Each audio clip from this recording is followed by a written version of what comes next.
গরম পানিতে গুঁড়ো দুধ দিয়ে চা পাতা দিয়ে বলক ওঠানোর পরে চিনি মিশিয়ে এর যে গ্রান তৈরি হয়, এই গ্রানে যখন পুরো রান্নাঘর মমো করে, এই চায়ের ঢালার যে ধোঁয়া ওঠে, এই ধোঁয়া যখন চোখের শান্তি নিয়ে নেয়, তখন আর কি থাকা যায় বলে। এই অমৃতের চা কোথায় পাবো? বাইরে কি সত্যি এমন চা পাওয়া যায়? নিজের বাসায় নিজে স্বাদ করে আহ্লাদ করে নিজের রান্নাঘরে এমন সুন্দর গন্ধের সাথে চা খাওয়ার মজাই তো আলাদা। আর পাউরুটিটা তো সাদামাটা হলে কি হবে?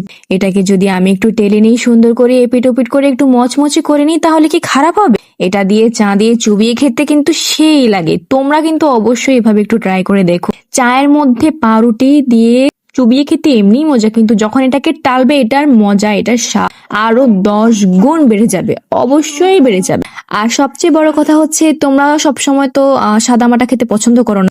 এটা যখন তুমি সিম্পল ও গর্জিয়াস করে বানাবে আর কাউকে বানিয়েও দেবে, দেখবে সে অনেক খুশি হয়ে গেছে। তার কাছে এটা মনে হবে না যে জাস্ট চা আর পাউরুটি, তার কাছে এটা মনে হবে যেন সাজিয়ে গুছিয়ে দিলে যেন অনেক কিছু, সুন্দর করে সাজিয়ে গুছিয়ে প্রেজেন্ট করলে সবকিছুই ভালো লাগে।